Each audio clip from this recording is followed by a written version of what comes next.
We're back today with Nonni. For those of you who have been following us, you know Nonni. And if Hi. we're actually with her again for a second interview. I'll go ahead and link the first interview that we did with her at my house before. But for those of our friends that are watching for the first time, can you go ahead and introduce yourself? Yes, I'm Ashley's grandmother, better known as Nonni. And my name is Luella Kenny. Oh, I'm sorry. What? Should I give my name? Yeah, you can give your name. Okay, my name's Luella Kenny. I live in Western New York, and I'm very attached to my granddaughters, all 5 of them, and great-granddaughters too. No grandsons. That's very unfortunate for an Italian woman. You love your men. Italian women love their men, don't they? Yeah, absolutely.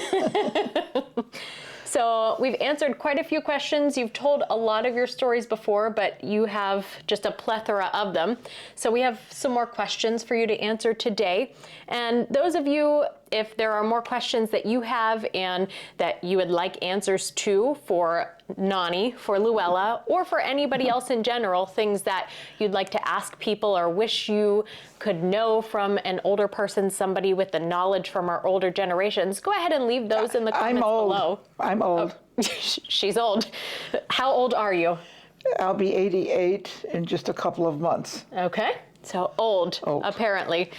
What is the first historical significant moment that you remember, and what do you remember about it? I remember VE Day, May 8th, 1945. Okay. Which was the end of World War II in Europe. And I was 8 years old at the time.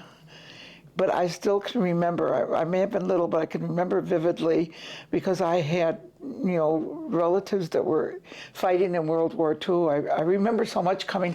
We used to have neighborhood theaters at that time, and I remember going to neighborhood theater with my father, and there was a war picture going on, and I had decided that something had happened to my godfather who was fighting over in Europe.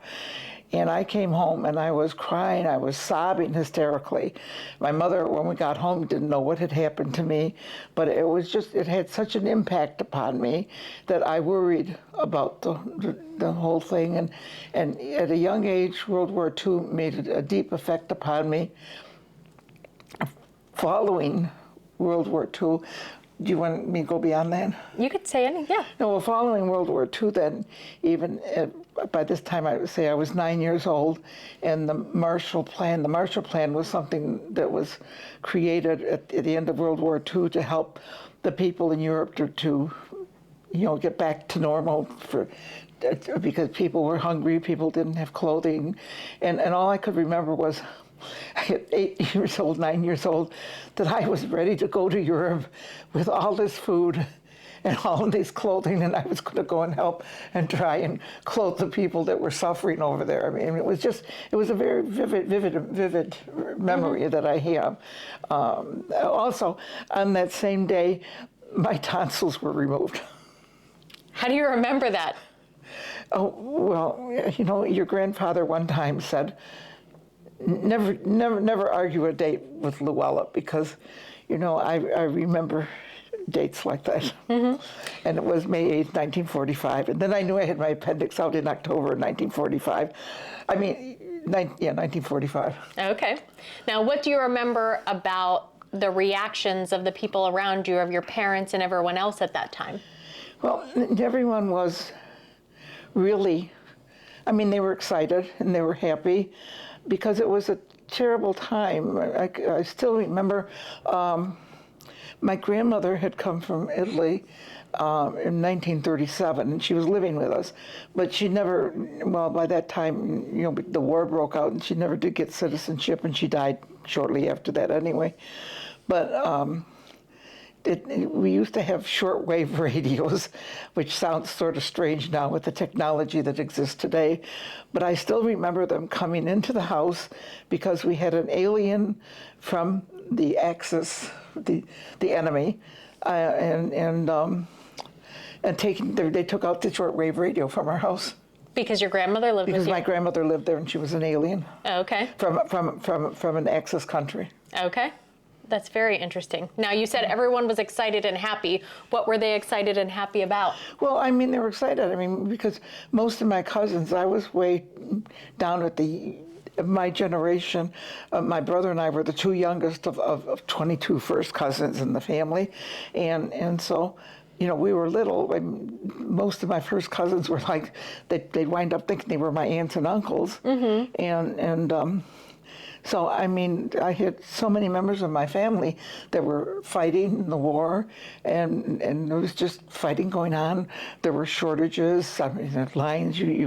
One day I can remember my father always running. He'd hear that they were getting butter or something, and you couldn't get butter, or you couldn't get sugar, or you couldn't get. I mean, things were rationed, and if they did come in, you'd have to get them. So, I mean, it was besides the emotional stress of having family fighting over there and you didn't know what was going to happen to them, then there was the stress of just your day-to-day life. Mm-hmm. I think we can relate now. I mean, this had been going on for us from 1941. Mm-hmm. World War II had been going on in Europe, you know, from the late 30s. But, I mean, you just don't like war. And I think that we're in a situation like that now where it's kind of scary because you see all of these little wars breaking out all over the place. Mm-hmm. And I think, you know, people have tried since the end of World War II. Let me backtrack a minute. World War I, which was before my time, 1914 to 1918, but and people thought that was the war to end all wars. Mm-hmm. And here in 1918, by the late 1930s, 20 years later, they were in another world war. Right. And it was very frightening. Mm-hmm. And that this would happen again. And in World War I, we came in at the very last few months of the war. World War II, with the bombing of Pearl Harbor, you know, and they were fighting on two fronts. I mean, you were fighting in Japan and in the Pacific, and then fighting in Europe, you know, with Germany and the Axis to Germany, Italy, Hungary. I mean, all the countries that had formed the Axis against the Allies, and we did not enter until December of 1941. I'm sorry, dates are something with me that just go. Mm-hmm. And when Japan, you know, bombed our ship, the Arizona, in Pearl Harbor. And of course, then we lost all these American lives. I mean, these are precious. Our young people were all dying, and we lost so much. I mean, we here in the United States did not even lose as much as Europe. When you think of the destruction you had to rebuild, I mean, your homes and everything was gone. Mm-hmm. But still, the impact. I mean, the joy, the end of a war, mm-hmm. And thinking that, oh no, this was going to be the end, and this would bring peace again. But then by 1950, we were in this small war, in the Korean War, and so forth. I mean, mm-hmm. I guess they seem to go on, and I'm also a history buff, I'm sorry. And all through time, I mean, there have been wars. I mean, you think of the 100-Year War between England and France and that. I mean, that had to have been devastating. Mm-hmm. But I mean, there has to be. When you see and when your loved ones are dying, and many times, I mean, I would know, you know, like the family of someone had died, mm-hmm. and it's very sad. I mean, young people, right? You know, and your future, the whole future, mm-hmm. for the next generation. It just seems that, and you really don't want war. I have a theory, because I have found great enjoyment in traveling and meeting people and meeting and understanding different cultures and accepting those cultures, because I think each culture brings something to the whole society in general. And I think that if we would stop just looking at ourselves and thinking that everything we do, everything has to be done the same way. There's so much richness, so much to be gained, to be looking at, to be talking to other cultures. And I had the opportunity of, when I was working, to be working with people from all over the world. And I found it interesting even to learn a few words in their language, even just to learn some of their recipes. I mean, you're familiar that I have recipes. You can get Filipino or any kind of cooking besides Italian and Polish, which is our basic background here in this family. But I think that things would be a lot happier, and if we just learn to accept other people's cultures and not think that we have to change them to be like us or they have to change us to be like them, but we just understand each other. Right. And I think that you really, I mean, I love it personally. I loved it traveling. I've done 42 countries and 6 continents. I had wished to make Antarctica, but that seems like a unfulfilled dream because I don't know. You might still get there. You never know with me because I'm crazy enough to do something like that. You just got back from Italy a few months ago. Thank you. Yes. And so yes. In fact, I would like to take at least another trip to Italy. As an 8-year-old, it just made a huge impact upon me, and I can remember the joy. And I remember, you know, I mean, it was VE Day in May, and then in August was VJ Day when Japan was defeated. And unfortunately, I mean, they used the atomic bomb. But I mean, we've learned a lot about that in years now. But anyway, history is very important actually, because if we don't look at history, we don't learn about our mistakes and not try to repeat the same thing over again. Now, you mentioned during that time that your father would be very excited when he could get butter because there was so much rationing. So do you remember changes in recipes or things that you ate back then that were different because of the rationing, or maybe some things that were invented within your family and neighborhood because of the rationing? This was interesting, is that margarine used to be on the market at the time, and then people were trying to sell margarine as butter. So margarine was put on the market, but the coloring was separate, and you had to add it to the margarine to make it, you know, yellow, so that people wouldn't be trying to, you know, defraud you or something like that. Right. But anyway, there was a change. I found out growing up in an Italian-American family, we still ate. I mean, I just remember that with my father, you just don't. My father was something else, you know. I mean, he did the shopping all the time, and he was always proud of what he could get. But, you know, we had a basic diet. There was soup in the house every day, except Thursdays and Sundays we always had pasta of some sort. But I mean, my mother always made soups, and you know, they seemed to go far, and you didn't, you know, use things like that. Butter in Italian families is really not something that's used a lot. So I can't really speak that we changed, you know, although, I mean, my father was sure we had to have butter in the house anyway. Right. But Italians normally don't butter their bread when they're eating. They don't, you know, use that much butter. I mean, olive oil is another story, or oils. And did you guys have a garden, or did you go out foraging? You didn't live in a rural area. You lived in more of a suburban area. No, we lived right in the city of Niagara Falls, New York, and we always had a garden, so there were always tomatoes out there. And my mother always canned tomatoes. She always canned peaches. And there was a farmer's market nearby where we could buy fresh produce. And they... But I mean, she always had, I mean, we had pears, tomatoes. She made whole tomatoes, tomato sauce, tomato puree. I mean, everything was always there available. I don't remember my mother ever buying a can of tomatoes. Okay. And in fact, that's kind of a funny side story is that, when as a little kid, be down in that basement canning and canning and canning. I said, I will never can. Guess what? I think I'm worse than my mother. Oh, I think so.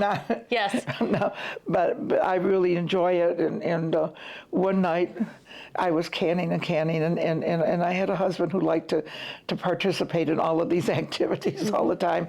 And so the one night he said, Luella, you've done enough. It's late. And I said, oh, okay, I'll be right up. I said, just be right there. But after he went upstairs, I started canning another batch of pickles or something like that. But he knew I was tired, but I still was insisting that I had to get that done, and that was it. Oh, how I wish I were like that right now. But I think I do pretty good for my age anyway. I would agree. And stay active, but it's not the same as when I was young, and I always have to rest in between, which well, really resting is annoys me. important. That's one of the commandments is resting. You should take that into account. Yes, I know.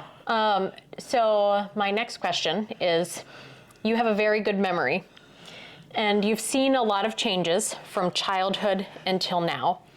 What is one of the most significant positive changes you have seen that is happening now that would have been unthinkable back then?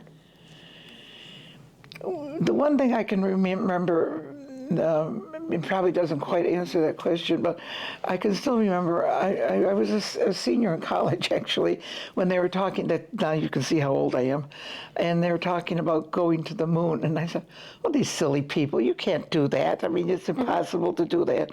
But, I mean, it's amazing, you know, the space exploration and that. I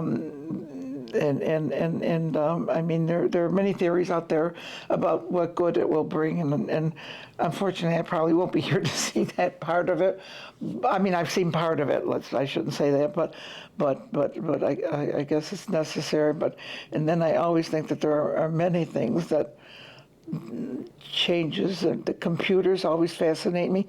You know, I have a theory. There's good and bad with all of these inventions. You know, the telephone. I mean, we think it's great, the telephone. When I was growing up, I had a party line. Does anyone know what a party line is? You have 4 people. I mean, you could pick up your phone and somebody else that's on your line is making a phone call, you know, and you have to hang up and you have to wait. But anyway, I mean, there were party lines, and there was one phone in the house. And we had a 2-story house, and it was downstairs. I mean, if you had a phone call in the middle of the night, you'd be running all over the place. But I mean, the phone has brought good and bad. I mean, now you have all these scammers and people calling you on the phone. But yet, I mean, it's so nice that you live in Pennsylvania, I live in Western New York, and I can talk to you. I mean, in bygone days, if there were no telephone, I couldn't talk to you. And I mean, now, I mean, you can FaceTime. Yes, I can see your face every day. Yes. And I often, you know, and I remember years ago when they were saying, oh, you're going to see the people when you're talking to them on the phone. And I get a big kick out of these J.D. Robb stories because they're futuristic. I mean, actually futuristic, only 2060 or something like that. But you know, they always, sometimes they're in bed and they get a phone call when you're reading the book, and you have to turn off the video on it so that they don't see you or that. But I mean, even when I first started reading those books, I sort of thought, oh, that's really futuristic. But now, I mean, it's true, it's here, because you do FaceTime. And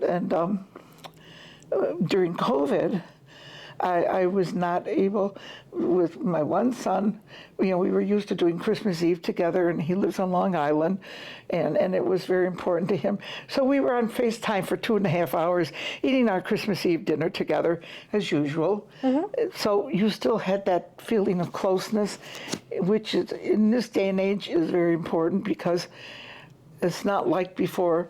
families congregated, and they always stayed close to each other in one area. I remember that it's even in the same block in the city, they would buy houses all together and be very close and see each other. I mean, and now, I mean, you just have, you're in Pennsylvania, and I'm fortunate that I'm still able to drive to your place. Right. I know you don't quite trust me, but I do make it to your place. And then you can go to, I mean, I hop on the train and go to Long Island, and I can see, and I can see my family and be with my family. But, this wouldn't have been, long ago. Again, the computer, I think I marvel at the computer because, I mean, what's that about? And you get the answer right away. But yet the computer again. So and I think that's with everything. There's good and bad. Yes. So you have to enjoy it and go with the flow. And I don't like staying. I'm not the type of person that's steadfast, in my old ways that I can't adapt. I can adapt. No faces there.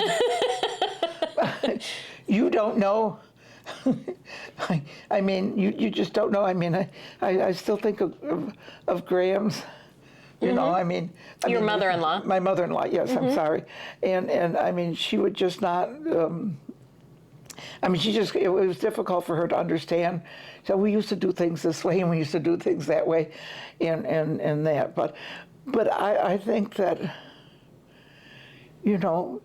it's not good to abandon the old traditions, and it's good to keep them and to maintain that whole cultural background. But it doesn't hurt.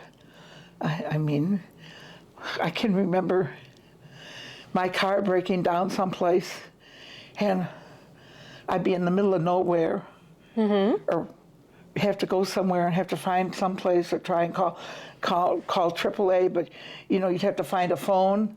Guaranteed there were payphones were available than what they are now, but still it was difficult. I mean, and now, I mean, something happens.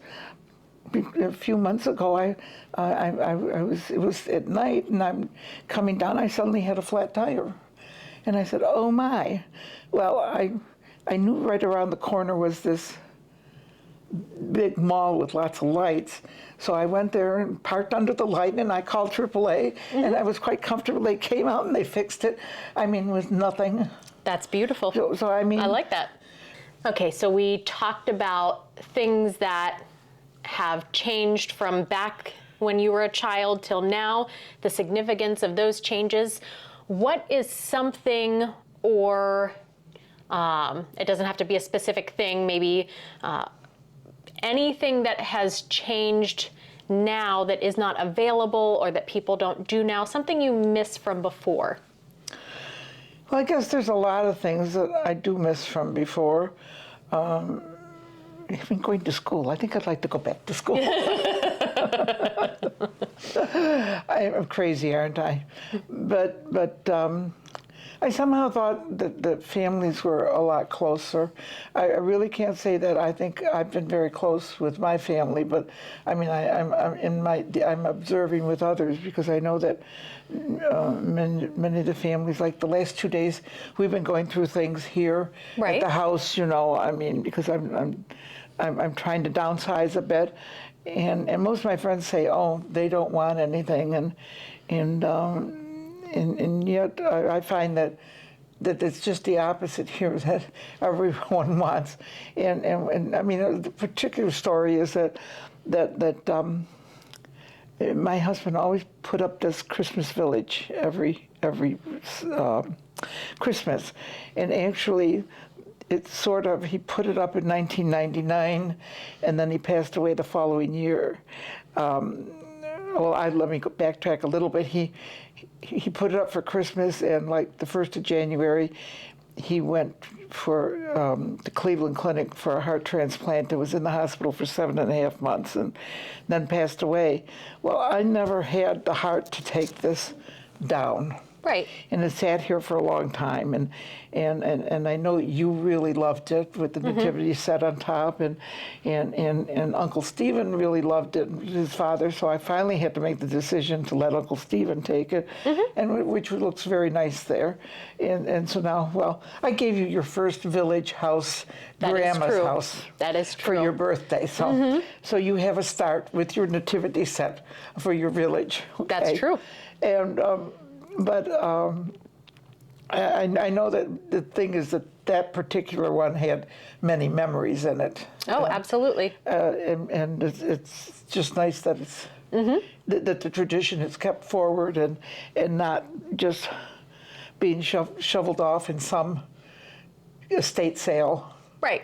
Because they're just important things. I mean, and mean a lot. I mean, for instance, this dining room set that's behind you there, the year before Grandpa died, we were driving through. We went to see you because you wanted to see him. You wanted him to come to one of your concerts, and he was not sure. He was sick, and he wasn't sure, and he was waiting till the last minute. He had a doctor's appointment, and then he said, "Yes, we're going to Pennsylvania," and I can still remember the excitement in your eyes when you were talking to friends, and you were just a little kid at the time. This is 25 years ago now we're talking, 26 years ago actually, and you said, you came running over and you were just, I thought it meant a lot to you to see that we were there, but it was important. So on our way home, he had this thing, you never could take him shopping, but boy, don't pass a furniture store. Do not pass a furniture store, you know. And so we passed this furniture store that he liked, and we just stopped and we looked, and he saw the dining room set, you know, and so there. And then he saw a bedroom set he liked. He took all the measurements, and I kept saying no, no, no, you know. And he was getting annoyed with me, you know, the more conservative me, you know. Yes. But anyway, so. We came home. We did get the dining room set, but we came home and he tried in every bedroom in this house, and it just would not fit in any bedroom. Thank heavens. And so, I mean, it was a beautiful set. So anyway, we got the dining room set, and then we took the old dining room set out, and we said, "Oh, we need new drapes. Oh, it needs to be painted." The whole thing. But he was so happy. And I can remember sitting at the one end of the room here, and we'd just sit here and we would stare at the dining room set. Right. How nice it looked. And we had one Christmas with the dining room set, and then he passed away the following year. So I mean, I was very thankful that we did get it and have it, and it has memories with me. So I'm hoping that somebody in the family will want this dining room set. Right. So you associate the things with the memories. So Yes. it's not so much the stuff as it is the memories associated with the stuff. That's correct. That's Okay. correct. I mean, it's not, I mean, to me, material things, they don't mean that much to me. You know, you can have everything in the world, but if you don't have your health, if you don't have a happy family life, if you don't have, that doesn't mean anything. And as you know, unfortunately, in our family, we learned that the hard way in many ways with your uncle dying at 7 years of age, and that was very difficult. And that sort of, the most important thing is your family.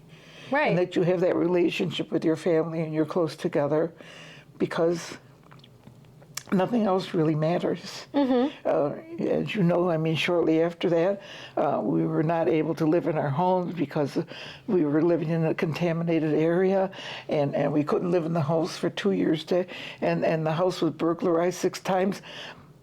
But I don't care, as long as I had what was left of my family and we were together. That was what was the important thing. Right. And I think you have to look at what's the important thing. Right. And those material things mean nothing. I mean, it's nice to have them. I mean, it's like, but it's not. That doesn't bring you happiness. It doesn't bring you any kind of a true richness Right. about it. what brings you happiness, what brings you true happiness, is having a close family and a family that you rely on, and not necessarily. I mean, I don't mean rely on that, but that you're close.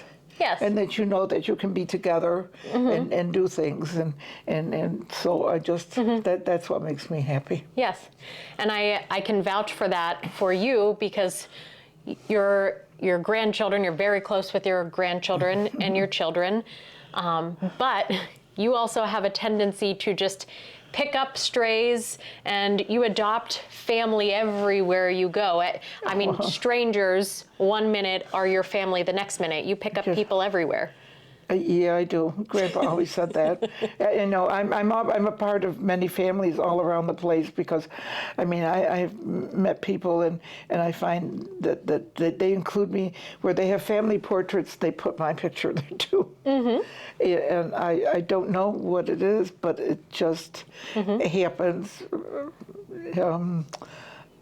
But you have to be nice to people. I have. I mentioned earlier that I worked in a place where we had people from all over the world working, and I used to feel sorry for them because they were here for holidays, so you never knew who would be sitting at my holiday table. Right. And I would always have them here because I couldn't see them being alone, and they were far away from their own families, and so anyway, the result was that I have a godchild in Brazil.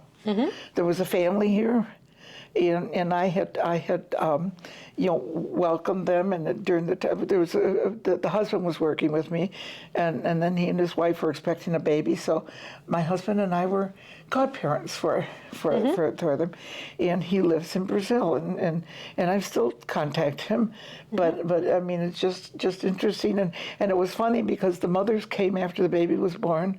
The mother, the husband's mother, and the wife's mother came, and they were so excited, and they were telling me, they were thanking me for taking care of their children and doing this and that, and lavished me with gifts, I hate to tell you, but I mean, it was just, I mean, unbelievable, but that isn't why I did it. I did it in the beginning. I had no idea that they were going to have a baby, but just that they would come here. Right. There was a family from Poland. I mean, the mother and the daughter, young daughter, were here for a few years, and the daughter was going to school, and now she's a grown woman and that. But she came here to see the eclipse. In April, and of course, I mean, we had to get together, and she's bringing me wonderful Polish dried mushrooms. Oh my goodness! So you have to take that, by the way, kapusta. Oh, yes. So anyway. Can you tell them what that is? Well, kapusta is a traditional dish that's used on Christmas Eve, and we used it. My husband really, he was really into the Polish custom, and never mind, I was seeing my Italian things in there too, I mean, because I wasn't going to be outdone. But anyhow, we haven't had the soup for a while, and it's made with these mushrooms and sauerkraut and yellow split peas. So anyway, she brought me these wonderful mushrooms, and I said, I've got to do something special, and I thought I had to make a big pot of this and share it. Yes, I have a big old thing to take home with me. Anyway, so that's but anyway, she came to visit, and we just had a lovely time. I still have friends in Japan. I'll tell you, I can go to Lithuania. I have friends in Lithuania, and I have friends in all over in Spain, naturally in Italy. Besides my relatives, I have a lot of friends there. But I can manage to go many places and still know someone, and I think it's just nice. And as I say, the important thing I've always, wherever I've been, I've always tried to learn a little bit of their language. I mean, 5 or 6 words. I'm not talking about being conversational, but at least if you can say hello, goodbye, I mean, or, you know, you want to eat, or you want to get the Do you want to eat the important one? Oh, that's important. It's very important. But I also like to try. I mean, at least try the foods in different places. Oh, right. But I have, I mean, as I say, I just seem to find friends. I mean, this morning we ran into someone. I met this woman at a church function. She was selling her home-baked cookies, and I just met her. They're so good. I'm just saying, her cookies are phenomenal. So anyway, we're talking to her. I mean, now she sees me. I mean, she comes, we hug each other. I mean, we're the best of friends, and talk. I mean, it's just, I don't know. It just sort of happens automatically. There was a neighbor 2 doors down. Unfortunately, now she's 4 days younger than me, but. And she's now moved down several hundred miles from here. I mean, about 100 miles from here, with her daughter, but I mean, she was a widow, I was a widow, so we used to eat together, and we every night we'd eat dinner together, and then we would sit and we'd watch maybe a couple of hours of television, and I would come home, and this sort of, you know, I mean, so you don't have the lonely. I can say I have never been lonely in my life. No. I have never been lonely. I mean, people keep talking about loneliness. I have never been lonely in my life. And maybe I talk too much. I don't know. You do talk a lot, but you go out of your way to make friends. I don't think you give anybody the option to let you be lonely. No, I mean, I have, for a person my age, I have a list of people calling me, you know, let's do lunch. And I mean, I could go out to lunch every day, which gets a little bit, you know, tiring. But I mean, I don't, you know, everyone else just says they sit home. No, I'm not sitting home. I'm not in a rocking chair. And my poor knitting is waiting for me to get there to do it. And I just never have time to do it. I've always had good rapport, you know, with the students, with the young people, which I think is good, because most people they don't, you know, I mean, young people would rather just I mean, not, you know, communicate with you or something.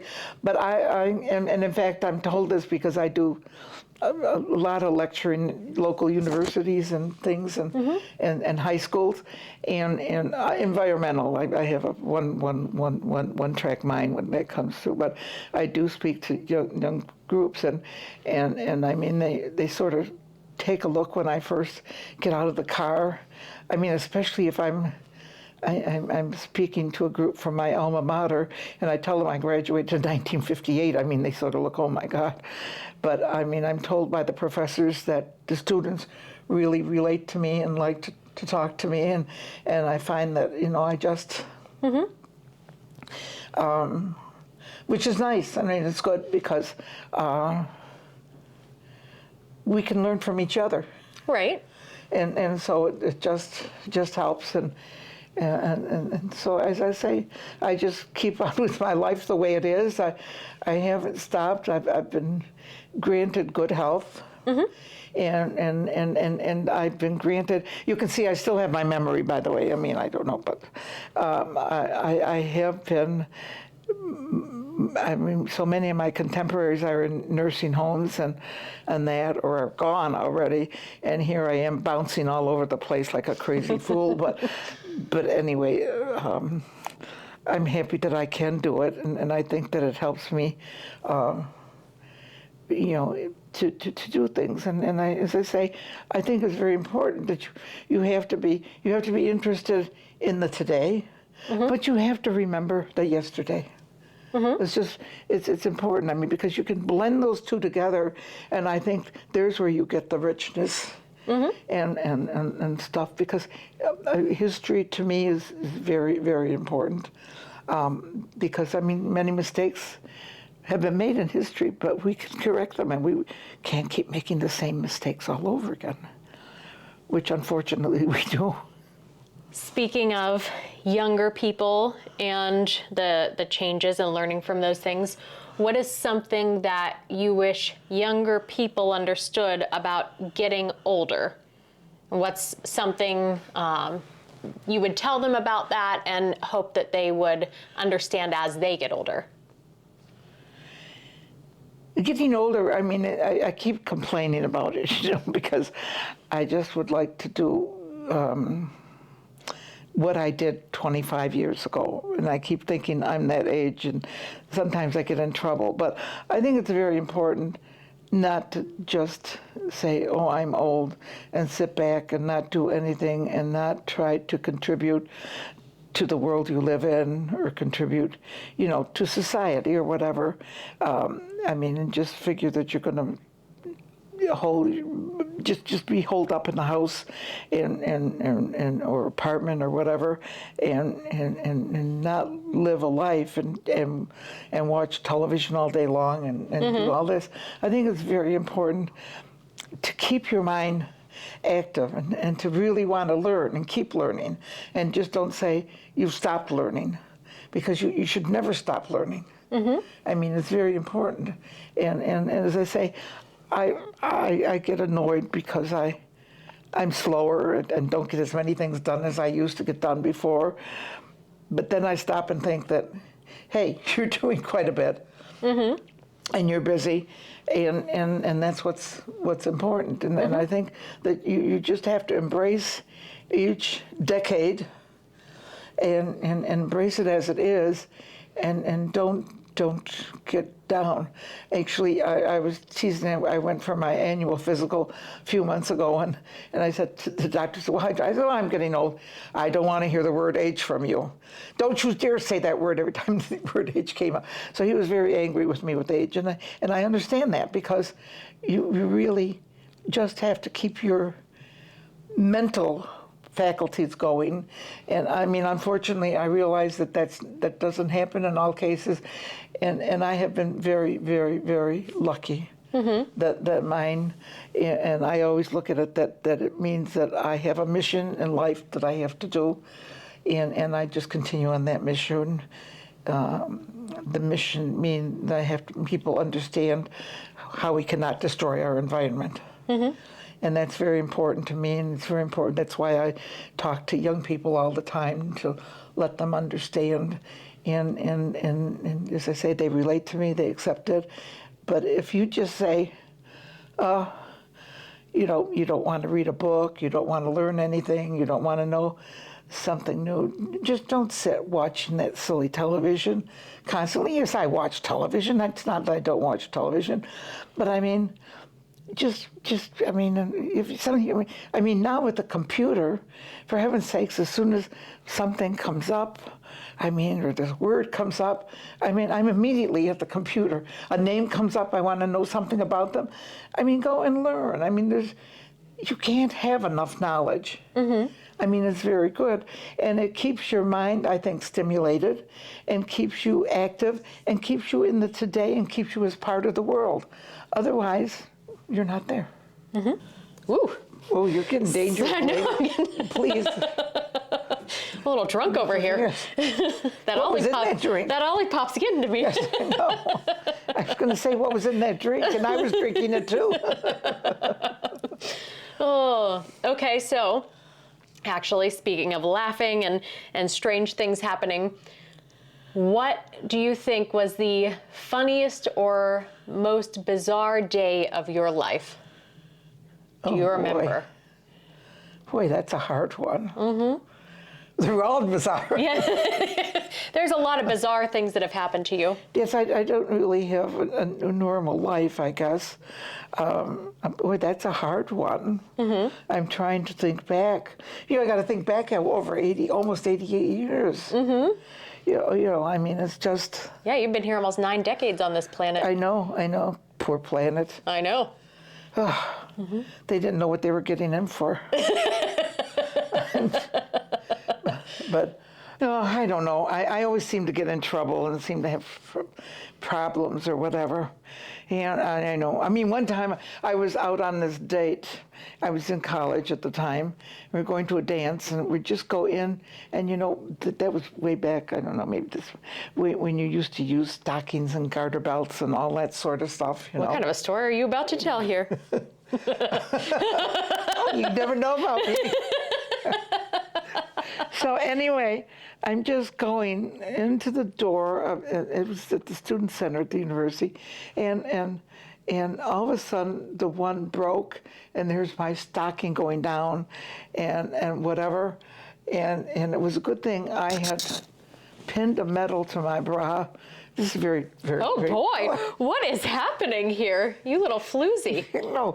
Anyway, fortunately, I had that safety pin, so I was able to pin it up and hold it.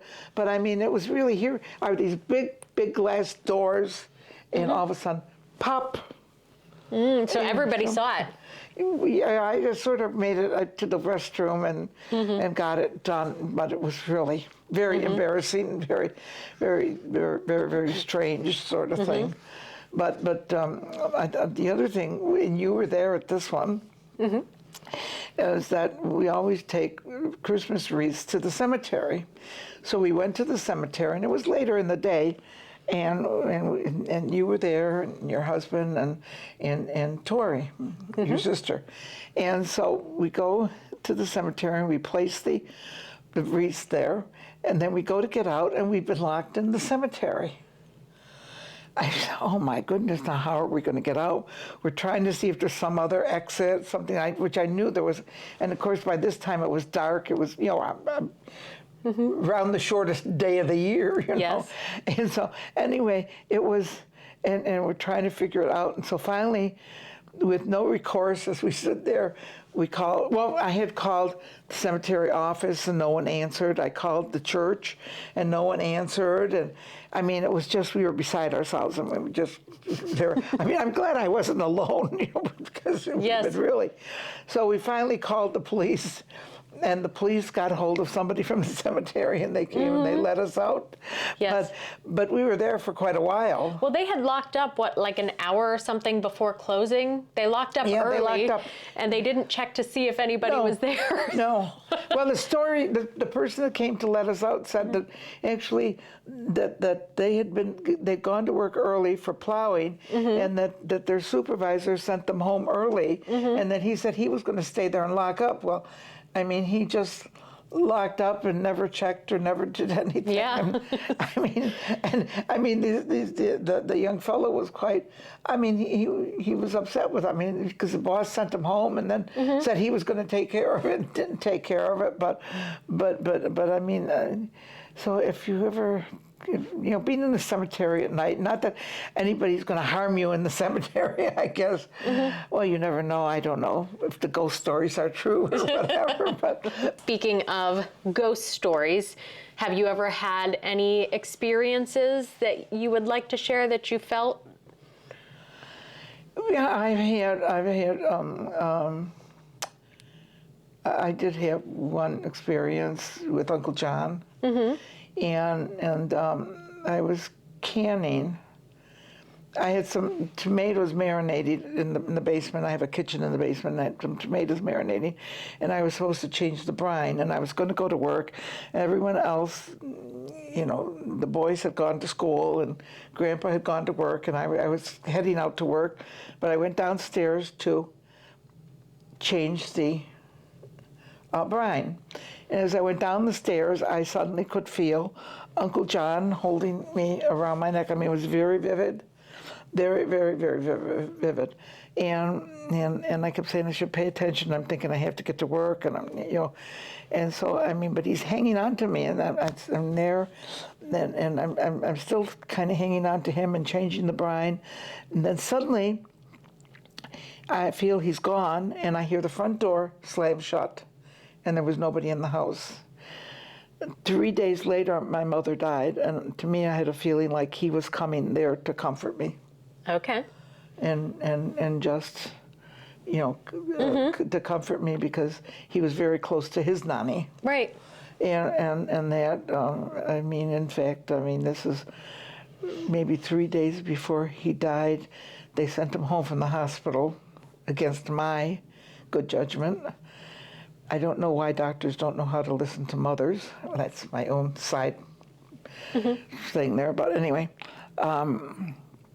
And he was on the phone, and my mother was very, I mean, because she was just very upset. I mean, we were all upset because he'd been sick the whole summer, and so anyway, and he was going, "Oh, Nonni," he says, "I'm fine." He says, "Don't do that." He says, "You're going to get sick," he said, if you keep worrying about me like that. So here was this little boy that 3 days later he died, and he's telling his grandmother he's fine and worried about his grandmother, which was quite a telling story about it.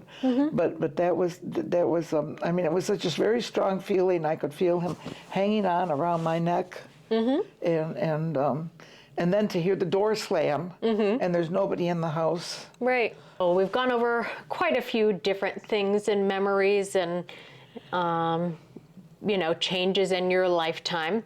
Is there anything that you would like to leave, any parting wisdom or advice or stories that you would like to leave our audience with?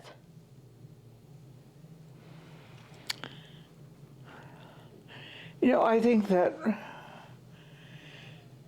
you know, you can do whatever you set out to do. Okay. And I always have, I realize, I mean, you know, in the broad sense, but I don't like to use the word can't. I mean, well, maybe you can try. I mean, like, I can tell you I can't draw. I mean, I cannot draw. Absolutely cannot draw. I mean, I had the worst time in biology lab because they finally gave me a camera lucida so that I could look in the microscope and trace, because, I mean, I just can't draw a straight line. I mean, I try, but I can't. But, I mean, in general, I mean, you can set out to do. And back in 1954, girls didn't go to college. And I had in my head that I was going to get an education, and that was very important to me. But I mean, not necessarily, I'm just saying, just if there's something important to you, is what I'm trying to, the point I'm trying to make, is that you can do it. But you may have to work hard. I work very hard at the whole thing.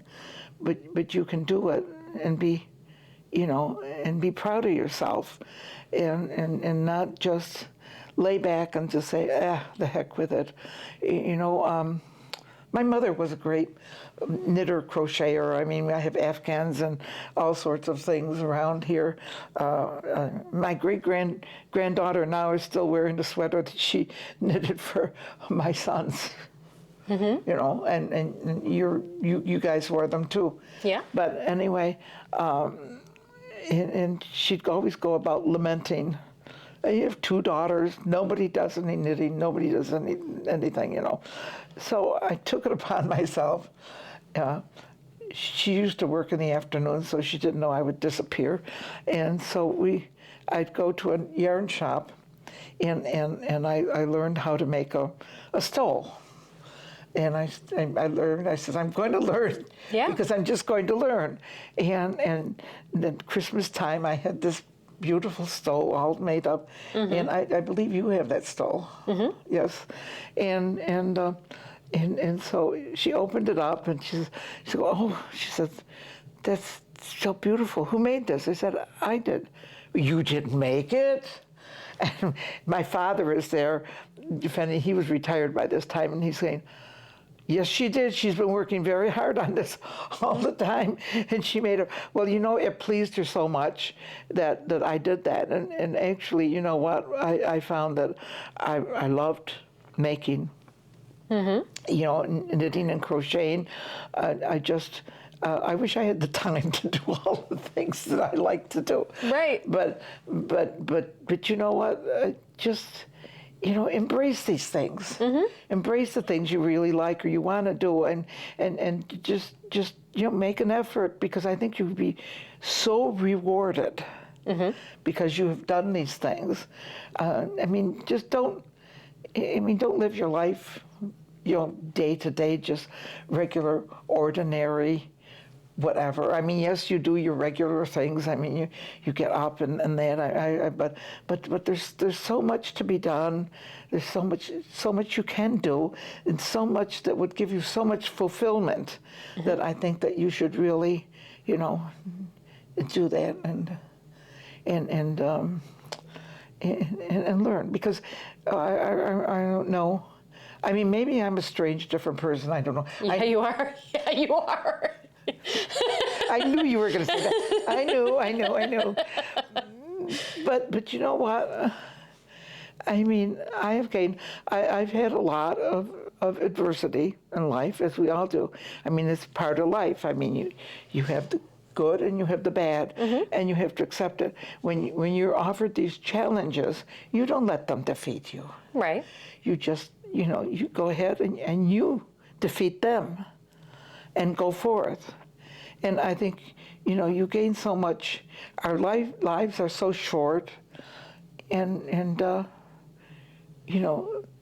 do something. I don't say, I mean, you have to run for president of the United States or, something like that. But I mean, there are things that you can do.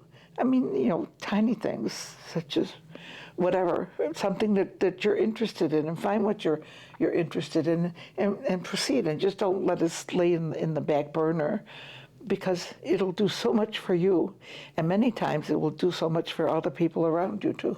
Mm-hmm. So what is, at 90, almost 90 now, your advice is to do what you want to do, set your mind to something and do it. What is one thing that you haven't done yet that is still on your list to do in your lifetime? Oh my goodness. I mean, I've been very lucky with things.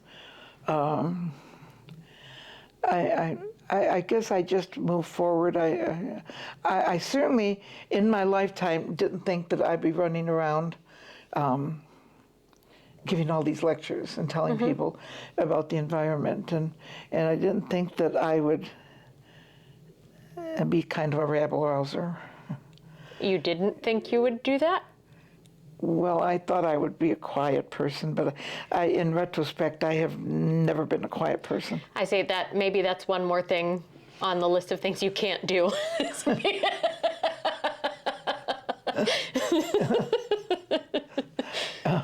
But I mean,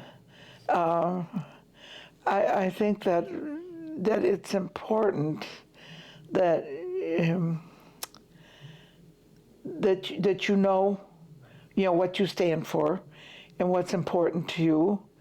And I'm trying to think, there's something I know that is in the back of my mind right now, and I can't think, because I sort of take the things as they come and I grab them and go forth. I mean, the one thing I did know, I wanted to go to college. I wanted an education, and that I didn't want to be a housewife. I mean, I was a housewife. I mean, but I worked and had maintained the profession that I wanted, and then I always strive to learn more, and now I've been getting in my head that I should be really taking some classes or something, or learning something. Yeah. I don't know. I have to figure out the time when I'm in between your very busy social calendar. Well, my social calendar and my lecturing calendar and my giving tours of Love Canal calendar and my I'm really busy. And but I've just the things sort of present themselves. That I actually, I mean, the main thing in life that I always knew as when I was young was I was going to college. And I mean, you may think now it's simple, people go to college and that's it. But back then, you didn't. The girls just didn't go. I was the only girl in science, and the professor told me to go back to the kitchen where I belonged. Right. And so, did I tell that before? I think so, probably. That's probably. okay. But I mean, but I was, I was just, I had my mind. I knew what I wanted, and I persevered. I knew what my end result was. Mm-hmm. And the same thing, you know, with Love Canal, they offered us many little lollipops, I called them, along the way, thinking we would go back, but knew the ultimate goal was that there was no way we could live in that house. I mean, particularly, I mean, Uncle John had died because of what was in that house. And then Grandpa's cardiologist, when he found out where we lived, he said, you cannot go back in that house again. And I mean, it was, and the state was mad at me because they kept telling me I should go back in the house, but we never did. And as I say, we were burglarized 6 times, and those things were not important. But I mean, these things presented themselves. I was blessed, which have now lost. I don't know if age is gone. I can't really sing anymore. But for years, I mean, Grandpa and I sang, you know, in choruses, and we traveled around the world quite a bit, and singing in different places. So there's really not very much left that I can, you know, say. But I still, as I say, I like to learn. I like to know what's happening. I like to, you know, I mean, if I hear something that I don't understand, I mean, the world is changing completely. I mean, and things change. And if I don't understand, I inquire or go to find out. You know, I'm an advocate of the library quite a bit. So, I mean, that's about it. But I don't like to let this get dusty. and you know, I feel that if you just keep it moving a little bit, I mean, I know that's not quite true, because I was always of the mentality that if you remained active and you did things, that you would not get any sort of form of dementia or that. But I mean, I look at things like someone like President Reagan, who, I mean, he had advanced dementia.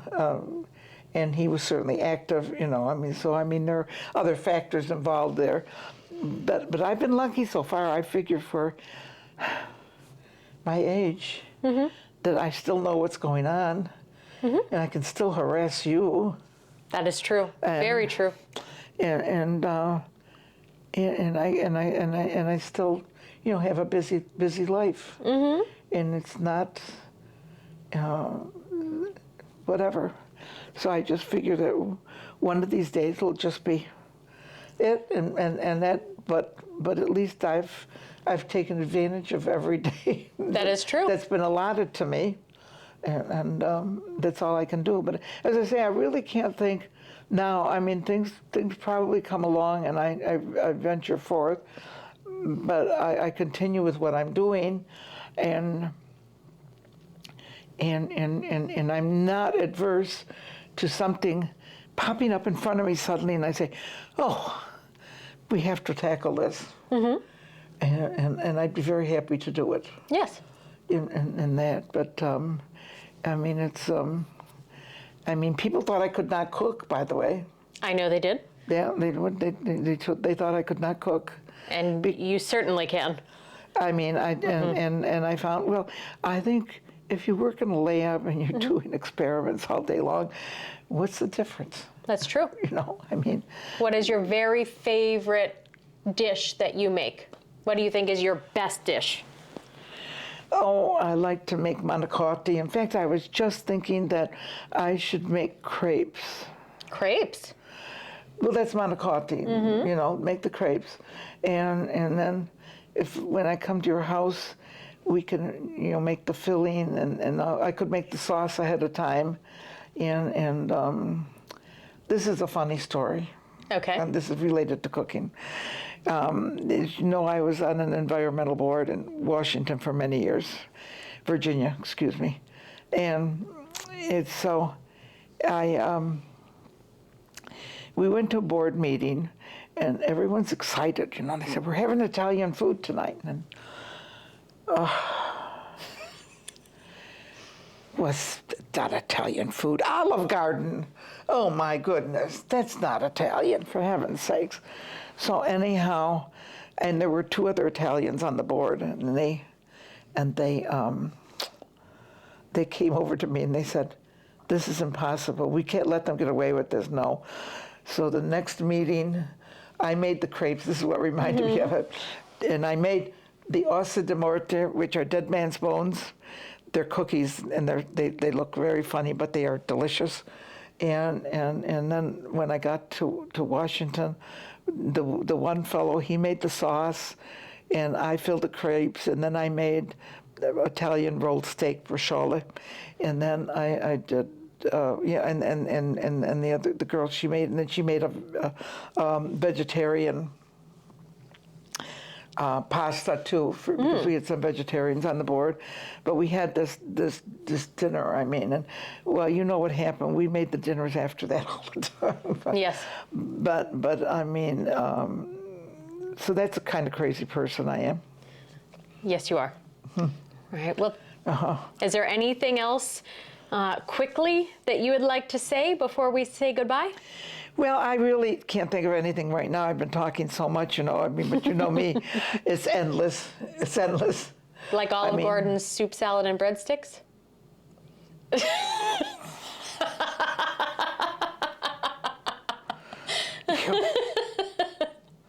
I'm very, all right. You know what? I'm a pasta snob, too. I'm a pasta snob. And the pasta has to be just so real Italian, good pasta. I mean, it's still not as good as when you go to Italy. I'm sorry, but it's I need pasta that's really good pasta. And I'm a snob. You are a What snob. can I tell you? You are a snob. I am, but if I'm going to put the work into it, I want something good, and my goodness, the worst thing you can do to me, the best thing you can do to me, but the worst thing you can do to me is if I go into the Italian store here and I keep reminiscing about my childhood and see all these things, and well, by the time I got out of that store, it's a disaster. It's an absolute disaster. But I'm happy with it, and it's what I'm used to. And I think that the people that, I grew up with this. I don't say that the Italian is the best. But for me, that's what I grew up with, and that's where my memories are. And I think you'd be surprised. Food memories are very, very important. There have been gosh, yes. many books written about it, and you think about it, and it's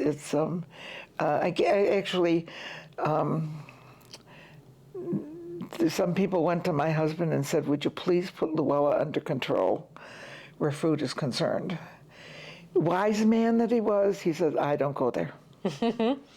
So I guess I've yacked enough now, because I can go on forever. What can I tell you?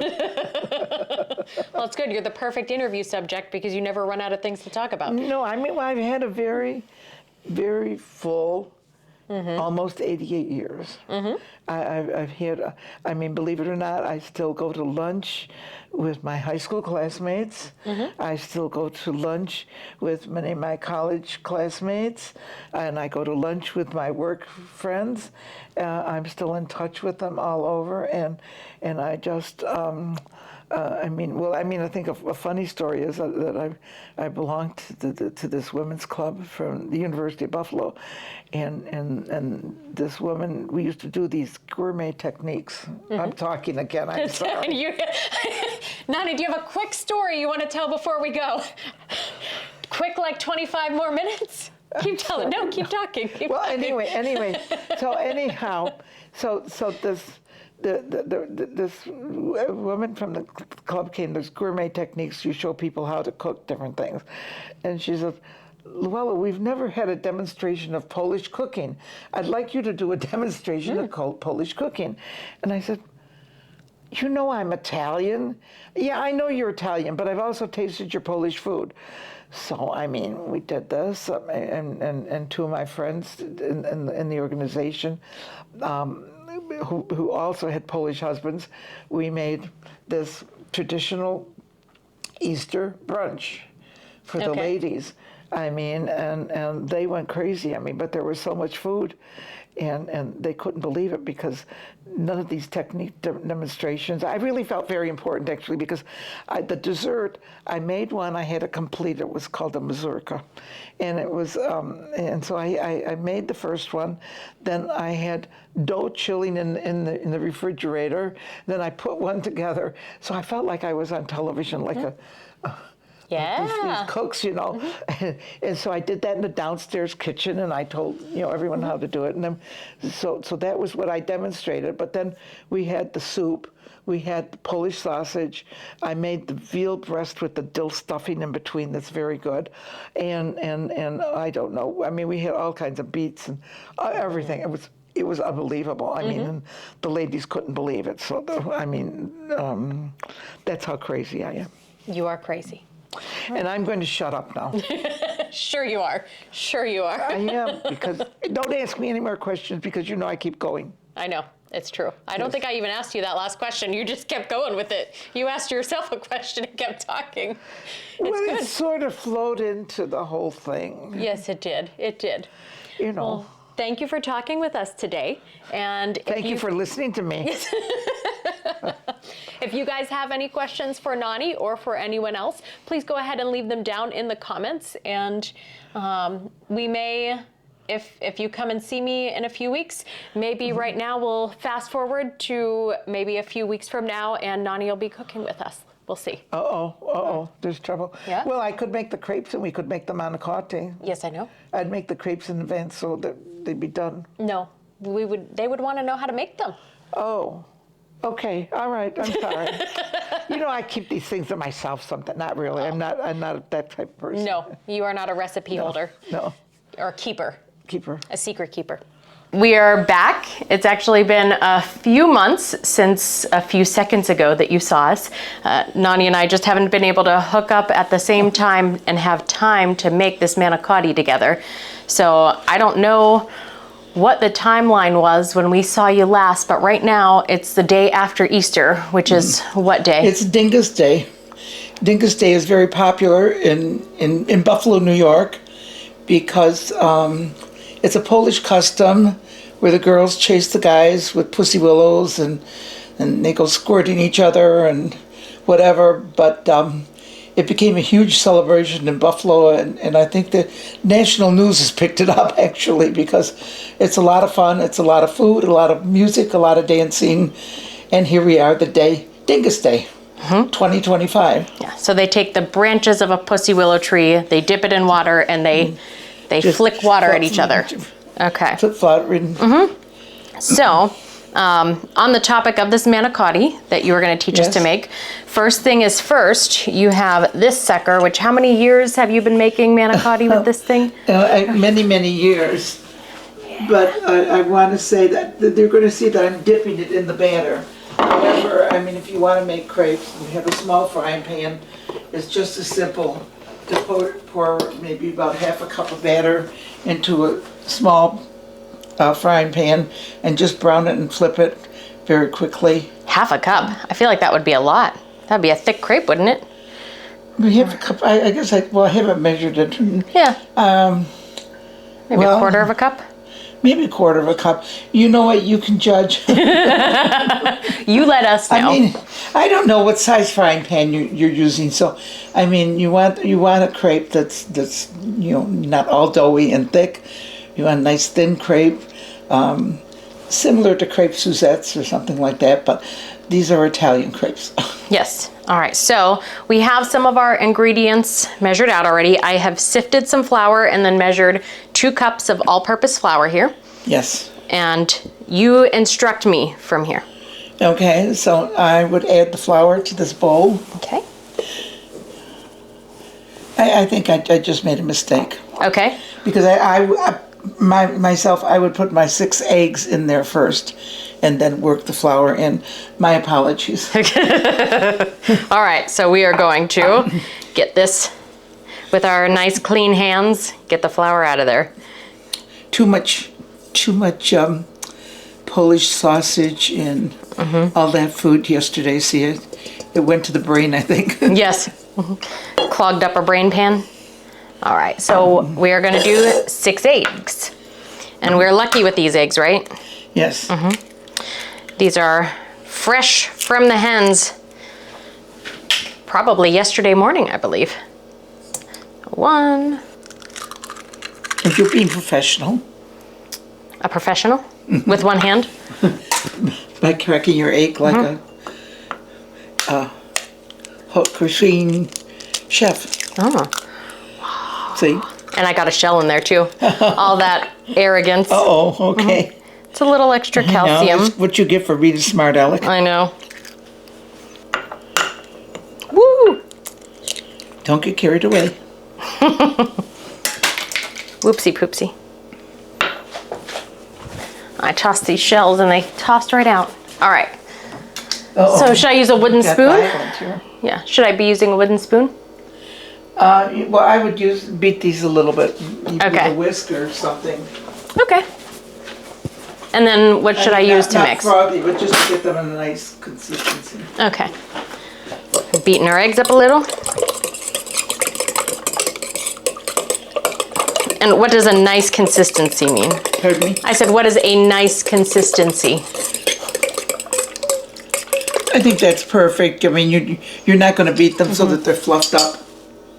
Just like that. And now I would add the flour and mix it in. Okay, can I do it with a fork or should I do it with something else? I think the fork will be fine. Okay, we're adding our 2 cups to our 6 eggs.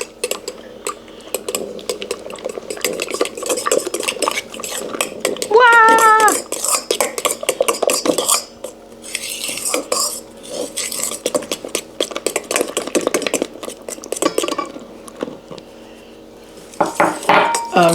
Did you put the salt in the flour?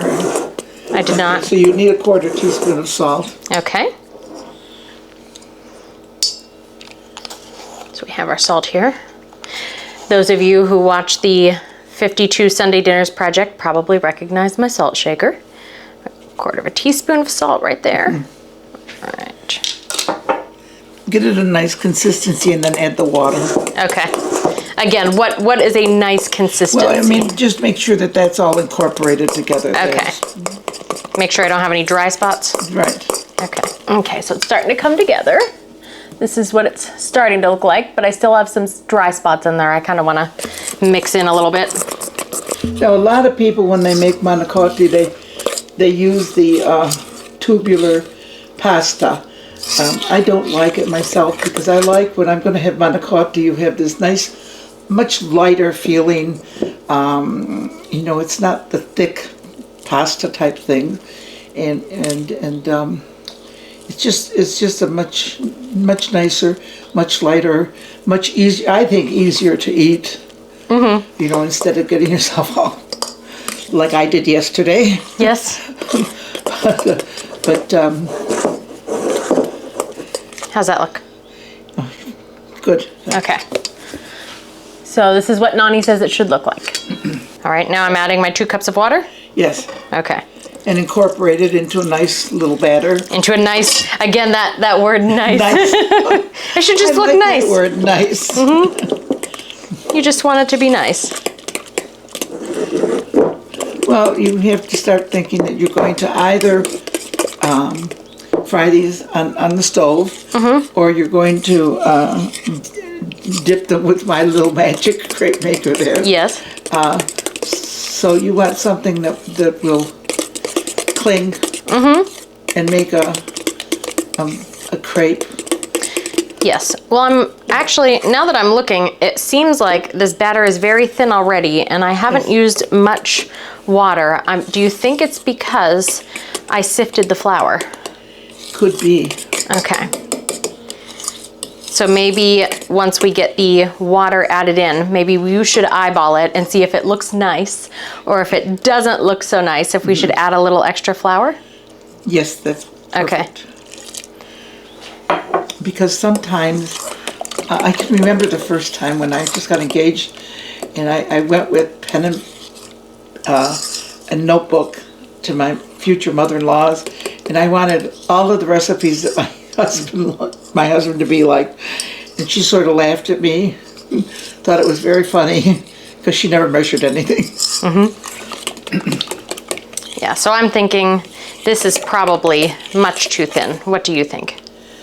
I think that's much too thin. Okay, yes. So you at home, you can see I have mixed it and it is just much too thin. But again, I sifted this flour ahead of time, so that is probably why. All right, so should we start adding just a little more flour? Just start adding a little. Don't get carried away. Just until it looks nice? Well, I'll tell you, the thing is that, I mean, I'm saying don't get carried away, but you resemble me in so many ways, and I know how I get carried away doing this sometimes, so I was just giving fair warning. Ah.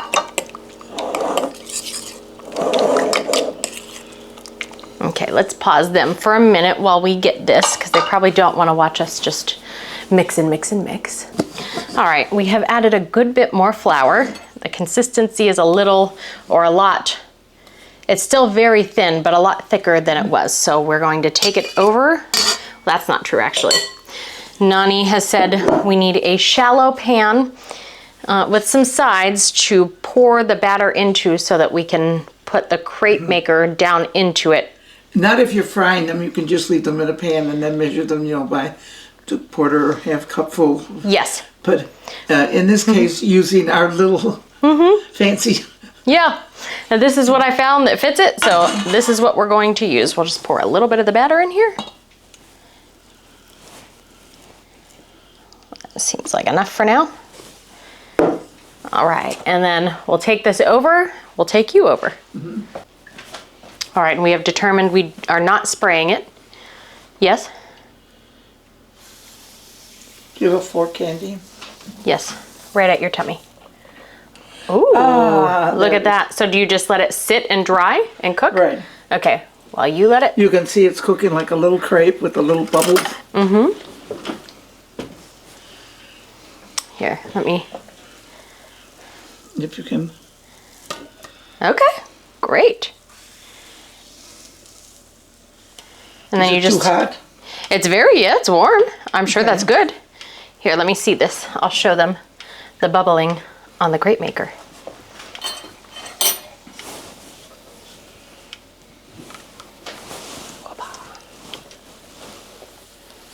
Okay. If you can see the little bubbles there. It looks lovely. I wonder if these things still exist. Oh, the crepe maker. Yeah. Oh, I don't know. All right, so I'm just gonna. Woo! Uh-huh.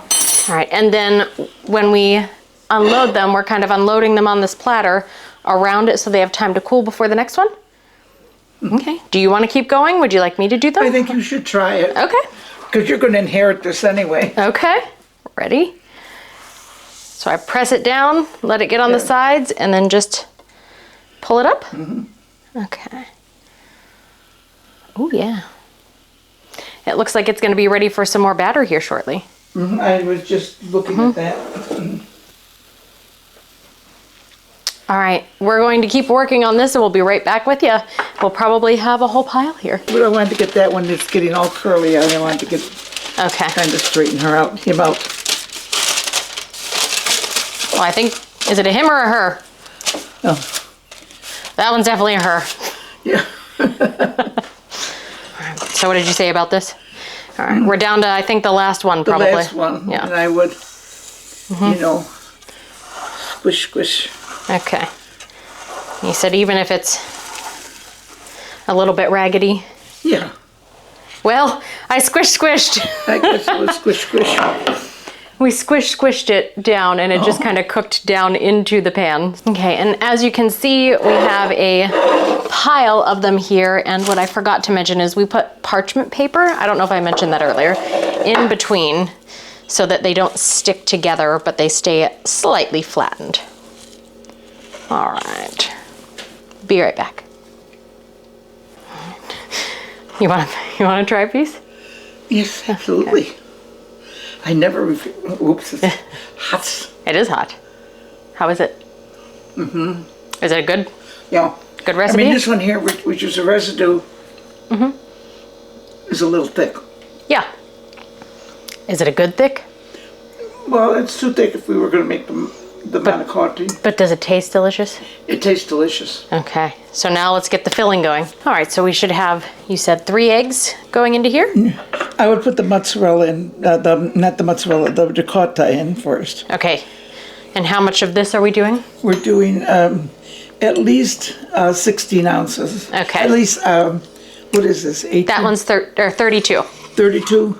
Yes. Okay, so I would do at least a 32. Okay, I mean, of course, it all depends on how many you're making. that's true. But for the batch we made. Now this has some left in it, so we have a 16 and about half of this one left.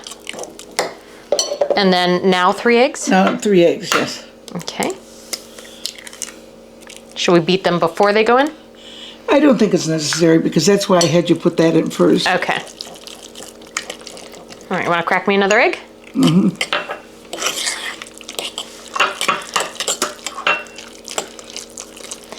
And then how much Parmesan? You said grated Parmesan? About a quarter cup. Okay. Enough just to give it that zing. Okay. And how much mozzarella? It's The shredded I mozzarella. would put about a cup in. Okay.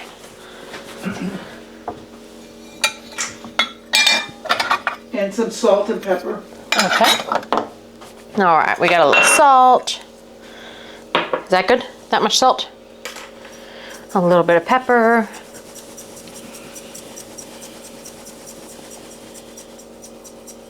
Tell me when. That's good. Okay. Ooh, this mozzarella is shredded nicely.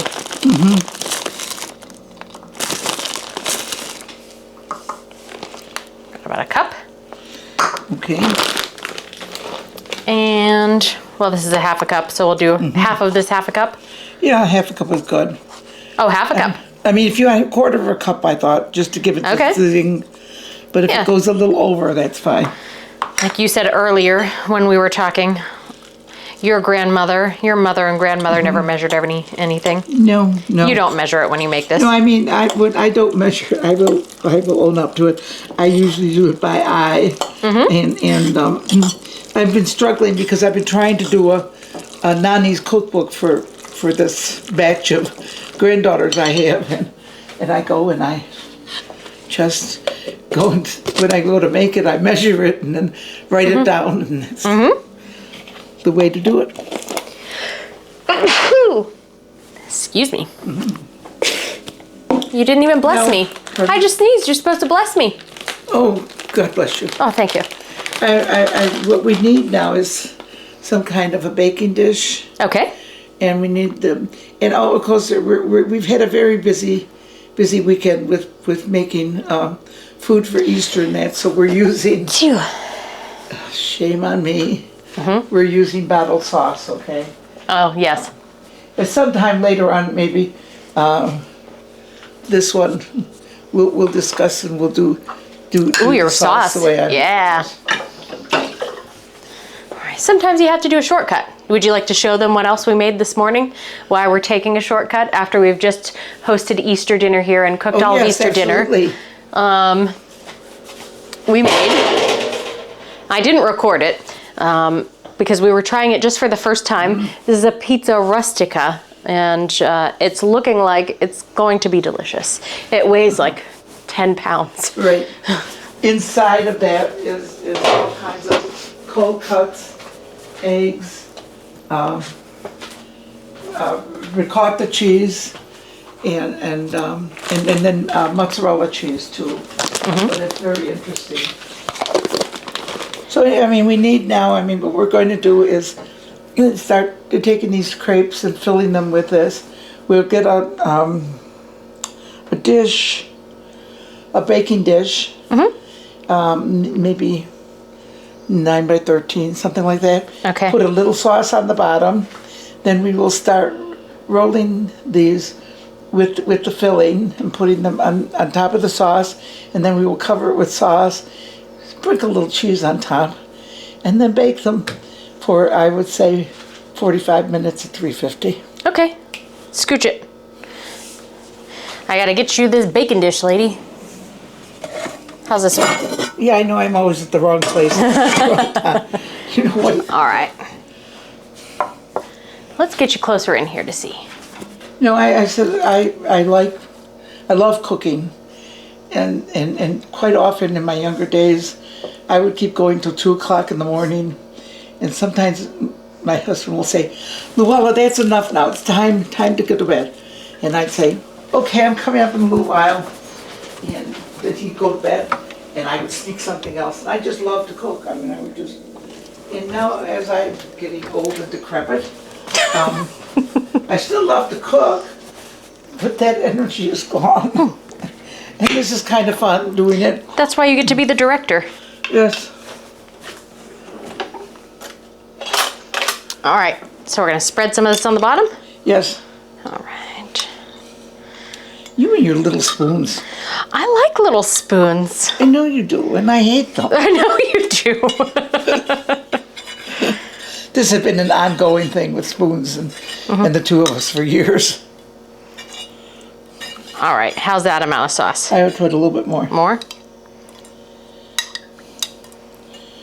I think that's good. Okay. And we need a spoon for this. This is a fork, right? Yeah. Yes, so you need a spoon for that? You want a big spoon for that? Yeah. Okay, now show us, lady.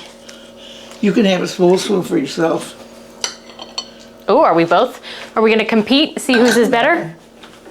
I mean, hold this very gently in your hand and take some of this beautiful, very tasty, and run it down the center a little.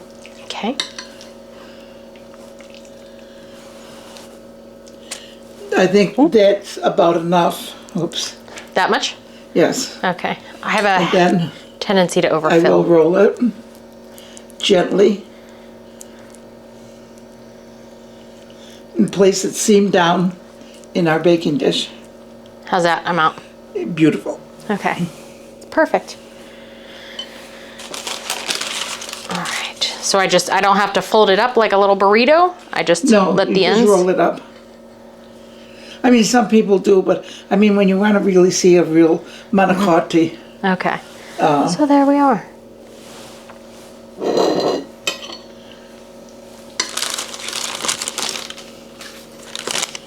Let's roll this ugly one.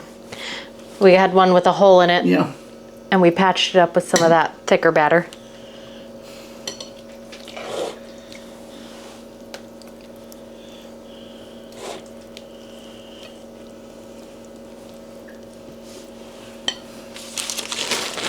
Many years ago, I belonged to this organization, and they were telling me they were serving Italian food, and it wasn't exactly Italian food.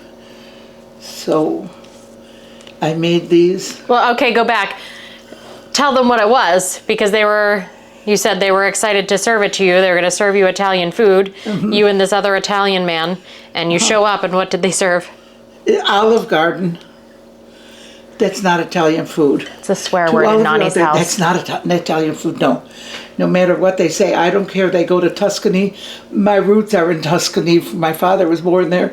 That's not the same. Anyway, so after that, myself and two other Italians on this organization, every meeting, we wound up cooking. But I'll tell you, you should have seen them eating these. We had enough for the next day. They were eating them. And then I made crazy cookies that are called ossa di morte, which are dead man's bones. And they don't look, it's just because they look white and chocolatey. Mm-hmm. And so they were putting them in their pockets, taking them home. They were good. Time out. Do I put another layer now? I would try and move these a little bit closer. Okay, yeah, I think I've overfilled them a little. It's good stuff. Mm-hmm. Okay. And I think we can.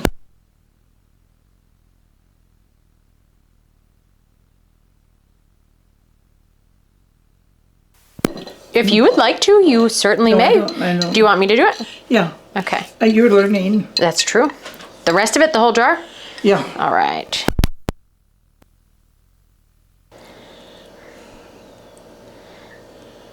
You like a little spicy.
All right, this is what it looks like. We just pulled it out. It's bubbling a little bit.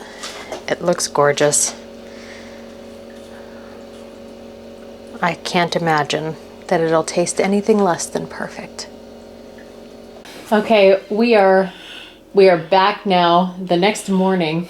Normally, I would have liked for us to eat the meal together for you guys to see. We would talk about it and just have some conversation while we were eating it. However, last night we took it to a church class. Nonni joined me at my church class, and at the end of the class we have this big meal together. Everybody brings something, so we brought the manicotti and we brought the pizza rustica, and we were having such a good time talking and eating with everyone. I actually totally forgot to record, which I think is a good sign, a pretty good sign. It's a pretty good sign. I mean, it was very, it was a very inspiring evening, as well as just a wonderful way to end the Christmas. I'm in the wrong time to end the Easter season, but I really enjoyed it, and there was far too much food. Well, there's always far too much food. Yes. I think sharing a meal is really important. Right. And I mean, the one thing I want to say is that, I mean, I guess we were so busy yesterday making so many things, and the manicotti were a little dry, and they should have had more sauce, because it's sort of, when you're baking it, absorbs a lot of that sauce. So yeah, if you are trying to make them, which they're not that hard to make, just remember to have them a little juicy when you put them in the oven, because they're going to absorb all that sauce. But we heard they were. I did manage to get a picture of the aftermath of the manicotti and the pizza rustica, and there were about eight people eating the stuff. I couldn't eat it, and a few other people were abstaining from some of the food after a big meal. So and I didn't eat any either of the stuff we made, figuring I should leave it.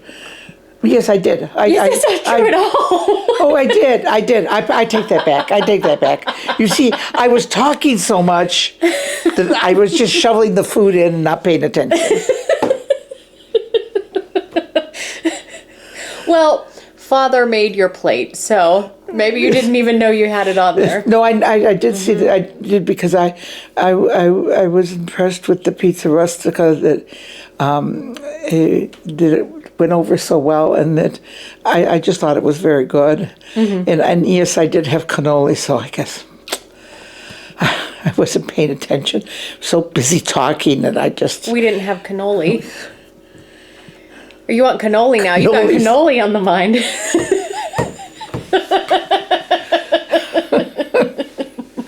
You All right, cannolis will be next. Yeah. We had manicotti. Yes. Anyway, thank you guys so much for joining us. If you have any questions or you have any comments, go ahead and leave those in the comment section below, or my email address and mailing address is also down in the description below if you'd like to send a letter or have questions for Nonni that you don't want in the comments. Go ahead and send an email, send a letter, whatever you like. And in the meantime, we will see you, well, you won't see them. I will see you with a new interview and a new friend next month. Bye. Bye.